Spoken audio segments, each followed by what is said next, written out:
Hey guys, barely training here with Fredo of Star Leather, one of my good friends. We're here in his workshop, as you can see. Special treat today that we got to be in here. I know a lot of people don't get to see the inner workings of Not Star Leather. not too much now. Yeah. All right, so we'll get on to the barely five All and right, five questions. cool. All right, Fredo. Question number one: you were in the army. Yes, You had another job that you retired out of, yes. and now you do custom leather for holsters and everything. What got you into leather after already saying I'm done working? The truth is, I could not find a decent holster for my gun, Okay. so I said I'm gonna give it a try. Yeah. I tried it out. It threw that holster away. It was awful, the first ever. And this is back when I was hand sewing before I bought machines and things like that. And when I got it done fairly decent, where I was willing to use it, I showed it to a friend. He wanted one, and it kind of grew. Nice. Kind So, of grew from so there. all this came out of just a necessity and a need. A necessity and a need because I got really frustrated with going down to the gun shop and seeing, and not that they're bad holsters, seeing 75 Galco holsters for $70 a piece, Yeah. and none of them really fit my gun. They Right. were, mass production's cool. I think that gun leather is a little bit more personal, Oh, 100%. and Yeah. definitely, gives you the opportunity for the, things as simple as, how do you want this to angle on your belt? Mm-hmm. Is it wherever you want to carry it, or how are you carrying this? Yeah. So I think every holster that I've ever encountered before you made me one was like, it's cool, like 80%. Like right, there's 20%. I was like, man, I just really want to change that one part. So it was like 80% good for what I needed. And that was all that was the option. right, And then I met you and I had a custom holster made. I'm like, this is the end. This is right. it. This is perfect. It will last me forever. And it's exactly what I wanted. And I was able to just give you that feedback immediately and say, Right. like, this is it. You're like, fine, made it. And I was And like, yeah. and feedback's important. I get that from every one of my customers. I always asking for feedback. You design one of my more popular holsters yourself, Yeah. and things like that. I really enjoy doing that, where I can meet a need. A lot of people kind of balk at the price, but if you're looking at a mass-produced holster for $10 less, are you really saving any money? Yeah, yeah. Yeah. And then it's not going to be what you really want in the long run. Right. And all of my leather goods come with a lifetime warranty, and by that I mean when I die, you're out of luck. Your lifetime warranty. My lifetime, your warranty. Yeah, nice. So yeah, Awesome. yeah, Right. that's it. I just out of necessity, I needed a holster, and I decided to try to make one. And then it flourished. Yeah, And it kind took of off. blew up. I got lucky. I met you guys. I brought a pistol into your shop for a little bit of custom work, and I think one of the first real custom holsters I did was for Ryan Mm-hmm. for his birthday. You ordered it, Yeah. and and that's basically what started it. Then another That's person awesome. saw it, and then I started getting into rifle slings and knife sheaths. My favorite because I have a large knife collection, Yeah. and and I do purses and wallets and gun belts that Yeah. don't look like gun belts. Right. That was another thing I really did not like all of the gun belts on the market because it was kind of like it's almost like you're printing. Mm-hmm. They see your belt, they know what it is. Right. Right. You Right. see my belt, and basically, oh, there's goes a cowboy. It's a beautiful belt. Yeah. Regardless. Right. Right.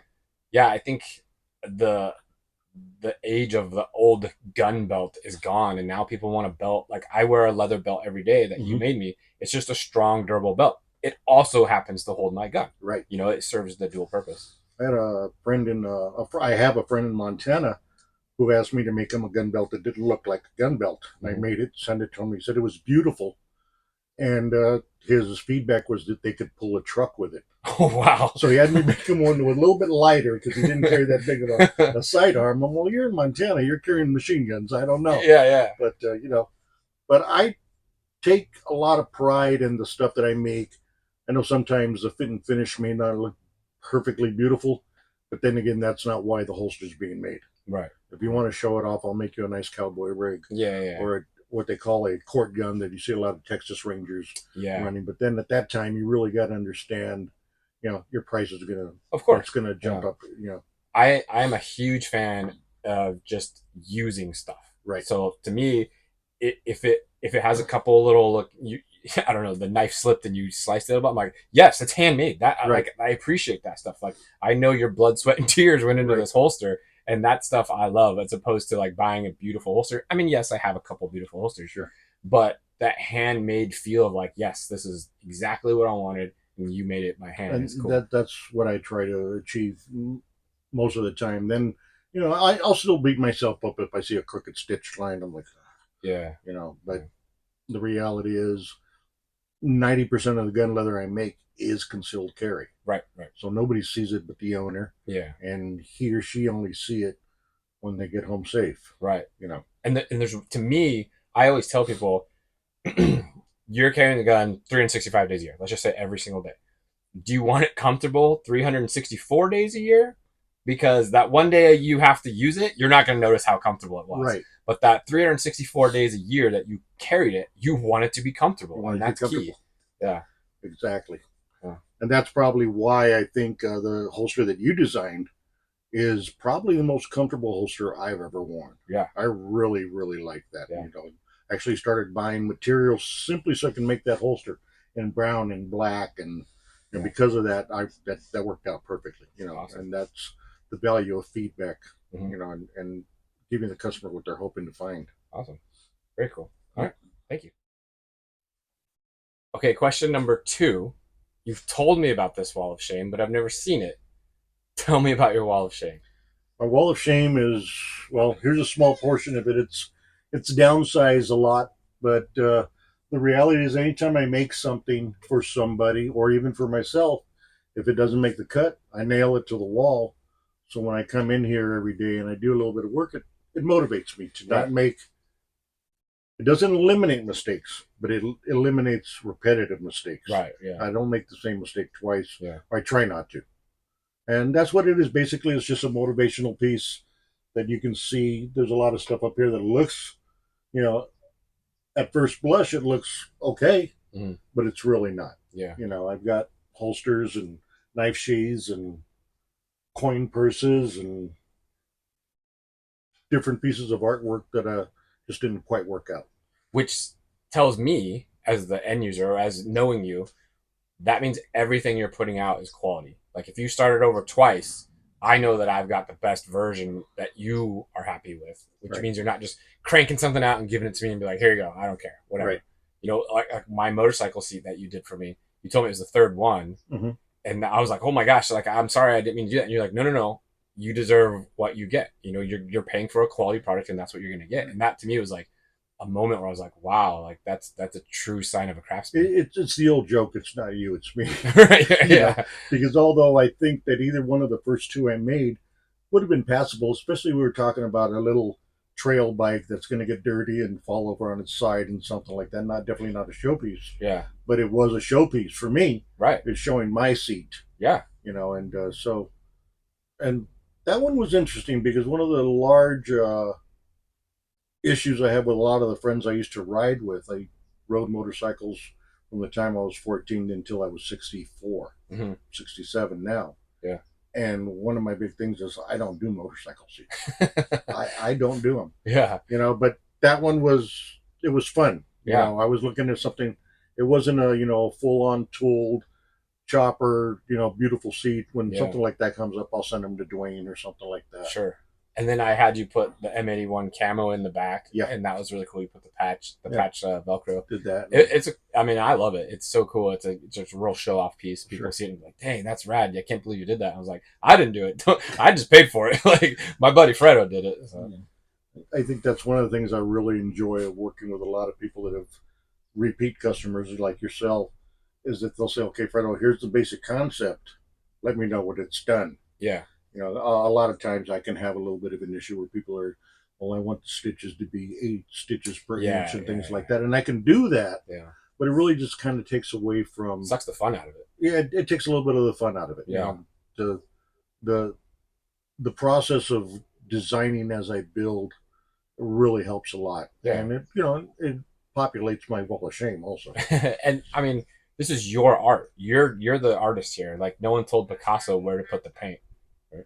That's my phone. Don't worry. I'm sorry. No, you're good. No one told Picasso where to put the paint. He did it because it was his art, and I feel the same thing about you. I'm like, hey, just paint a picture of this and give it to me when it's done.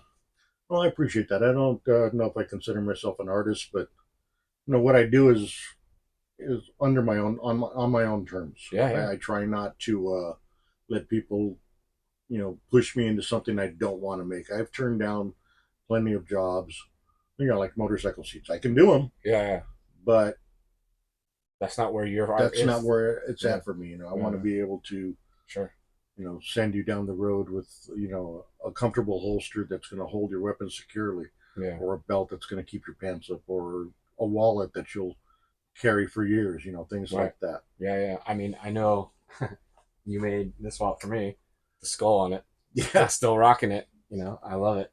Yeah, that's an old wallet. I know the wallet that I carry, I've probably been carrying it for 4 years now. Well, before wallets were, they were like toothbrushes. Every 3 or 4 months, Yeah, a lot of people are out there. They're like, oh, I can get a real nice nylon wallet for $25. Yeah, you can. yeah. And if that's but a nylon wallet, anybody's ever owned one knows Yep. it's just not going to hold it It's the 25 test bucks of time. over and over and over Right. and over. And it's the same wallet 10 million other people have. Yeah. I've always said it. I don't really do a lot of nice things like on Mm-hmm. my person. But the two things that are going to be nice is my belt and my wallet. And you've made both Right. in Thank you. leather and they last and they're beautiful and I love them. So those are the two nice things on like my daily carry that are legit and nice. Right. Okay. So question number 3 is what is the most interesting or fun or just coolest in general project you've ever worked I can't really pick a specific one, on? but the ones I really like doing the most are the ones that are tooled leather. I really Right. enjoy the tooled leather. That, and I was just thinking of this is, when I get somebody like you that says, "Hey, I want a belt," and you give me a basic concept, like I believe one of the belts I made you, you wanted the gunfighter stitching. Mm-hmm. Yep. I had never done that before, Yeah. so that was cool. Yeah. So then it made me do some research on how to apply it. It made me find vendors that had the correct patterns for it and stuff like that. Yeah. And your belt, the one with the gunfighter stitching, is iteration number 2 because the first one hung on the wall of shame for a while. Yeah. So go back to tooling. What exactly is tooling? So for people Tooling that don't is, know. I'll give you an example. This knife sheath is tooled. Okay. And Okay. so that's all this section That's right here. that section It's like right there, the right? hand done. And what happens is that you take a piece of leather and you take your artwork, which I'll either draw myself or commercially available. I use a lot. That's commercially available artwork, and you transfer that pattern onto the leather, which has been dampened. So basically, if you trace the artwork, it will leave an impression on the leather. Mm-hmm. A stencil. Yeah, and then the next thing that happens, you take your swivel knife and you cut it out. Yeah. And then you take your tools or the tooling stamps and you stamp it out. So, like on that one right there, I believe there's probably, right. So, on this one right here, there's at least 8 different tools used on this one. Oh wow. There's a border tool, there's a background tool, there is a beveling tool, there's a fingerprint tool, Wow. stuff like that. And but tooling is very, for me, it's really zen. I really enjoy doing it. I'll find myself just lost in something. Even when I don't have a lot of work to do, I'll sit out here and I'll tool something like, some of the stuff that you see here, or, a million places I've made, ballet trays that are tooled with just something I decided would look really cool. Yeah.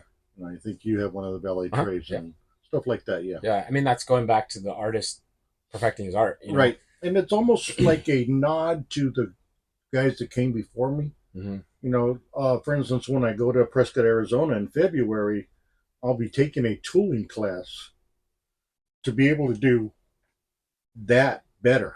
Right. From one of the greatest Western toolers I've ever seen. Yeah. And that's just to push your skills to push and your my abilities skills better. And, to respect the tradition of tooling leather. Yeah. There's a lot of people out there that are using just, they're using a press with a big piece of artwork on it, which is fine. Right. For commercial stuff. For commercial stuff. Custom. But, the idea of knowing how deep to cut with the knife, you have to gauge that to the thickness of the leather and how much of a 3D effect you want and stuff like that. Yeah. That's really a lot of fun for me. Yeah. And like you said, a nod back to the old school. I mean, gun leather is the epitome of old Sure. school, you know, like Western gun leather and Civil War. Leather has been carrying guns for a very, very For a long very, time. very long time. Like even before all, you know, all that. Yeah. Yeah. You look at saddles, like for instance, the class will be taken from Mr. Don Gonzalez. He's a saddle maker, Hmm. and saddles are amazing. Oh yeah, I've seen some of But he those. also does knife sheaths and clutch purses and stuff like that. And every time I catch a new video of his on YouTube, he sits there and he makes the product, you know. And Yeah. we're not going to go over the tooling today because I have a 3 hour video on that, and then I'll go back and I'll look at that video. You know, Yeah. stuff like how to dye the leather to make sure, you know, things as silly that I never even thought of, like on this knife sheath, you can see the color of the stitching, Right. but that's because I learned I had to wait a day before I could stitch it, or else it would just pick up the dye. Oh yeah, yeah. You know. Huh. And so yeah, you know that kind of stuff. But the tooling, I think, is probably my favorite part. All right. You know, I've done big pieces and small pieces are harder. Yeah, yeah. And big pieces are a lot I've easier. found that too. When you're trying to fit all this art in this piece that big, when you do this, you can spread out a little bit. Right. Let the art breathe. Exactly. And you know, with leather, the thing is that when you're tooling leather, it's displacing material. Mm-hmm. So if I'm trying to do a Has to face go that somewhere. big around, I can do one eye, but when I do the nose, that eye is going to move to here. Yeah. So you know that kind of stuff. Yeah. But it's really a lot of fun. Tooling's a lot of fun for me. So, having said that, you made me a holster for my Glock 48 Mhm. that has a beautiful tooled outside to it, Mm-hmm. which is really cool because I kind of got you out of your box and I said, I want this Glock 48 to be a Safariland fork to go on my belt. Right. And you were kind of like, say what now? And Yeah, I showed you the parts and you're like, I got this. I got this. Yeah. You know, that was another learning experience. I really enjoy learning or being required to push myself when my customer goes, "Here's something you've never done. Try that." I mean, that's something I've never even seen. Yeah, like a leather. I've never seen it. I'd never heard of it. I've Yeah. never seen it. Yeah. And the first time I made it, I'm like, "Wow, this is cool." Yeah. I thought it was very cool. Yeah. And then I did a couple more for the store. Yep. You know, Morgan I think got one, and yeah. Yeah, like I'm actually headed to Arizona this weekend, and I'll be using that holster, just because I love it. It fits one of my favorite guns, Right. and it's an outside the waistband, beautiful safari line.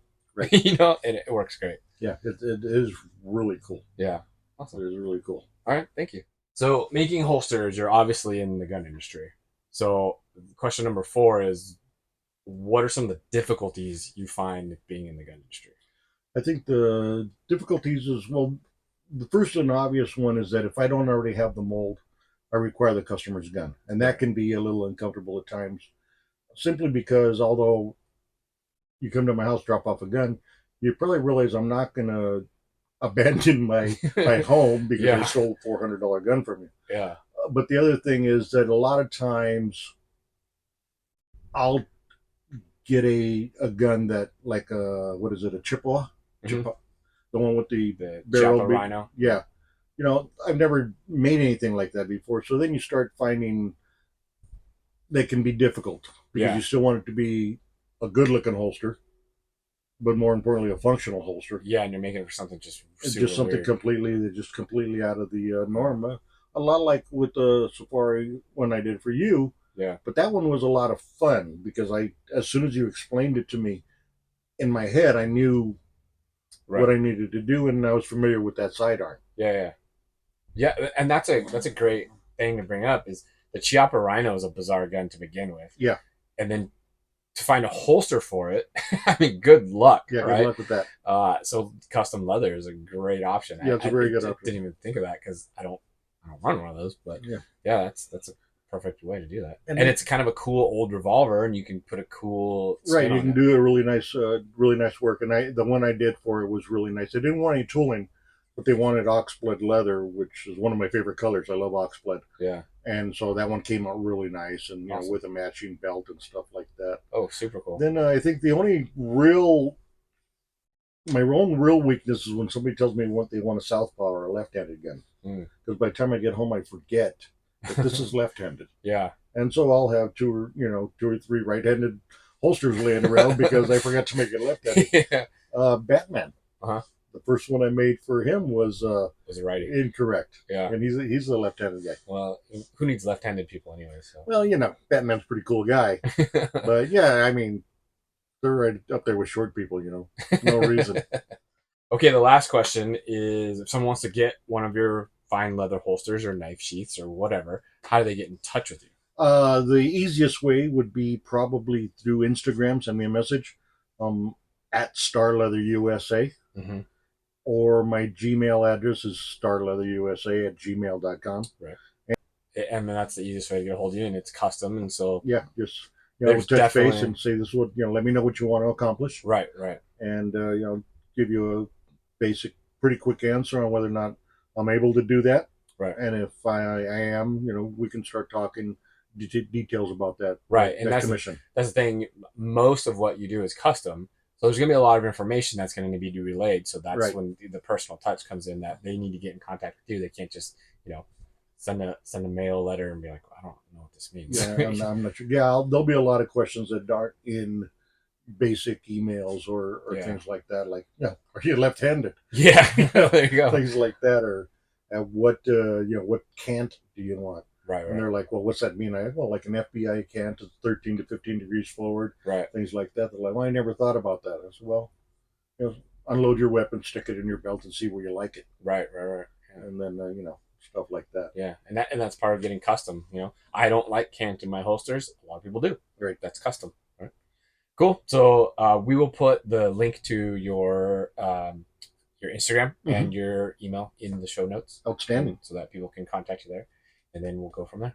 Great. Cool. Fantastic. Okay. Fredo, thank you for letting me come into your leather shop. Very cool to see all the inner workings of it. I know it's your inner sanctum, but it's super cool to see. It's neat to see your my space. Yeah. It's a lot like when I first walked into your space. Yeah. I remember the first few times I went to your store, it was like, man, can I go back there? You're like, Fredo, what are you doing? Come on in. Yeah. And it's just like, I'm like, oh, that wrench takes barrels off of guns, and yeah. that hammer straightens out the sight. It's cool to see. Just kidding. I've never seen him hit a sight with a hammer, but well, I mean, there is. It's tapping someplace somewhere. Yeah. But it's just cool to see like where it happens. Thank you. The behind the scenes. I appreciate you coming in and checking it out. It's a mess, but it's my mess. Oh yeah. I know exactly where everything is. Controlled chaos. That's how my building bench has always been. Where's that wrench? Right here. Exactly. Like anyone else looks and they see chaos. But. Yeah, it's like when I reach for my swivel knife, which I better put back where it goes. Yeah. Because if not, I'll be like, oh, where's my swivel knife? Yeah. Because it's not, Yeah. But yeah, it's a lot of fun. I really enjoy my little space. Sometimes I have to set up a fan, and sometimes I have to set up a heater, but yeah, it's cool. I did all the drywall myself, as you can tell. Oh, very cool. Great. All right, guys. Well, that's it for this episode. We'll see you next time.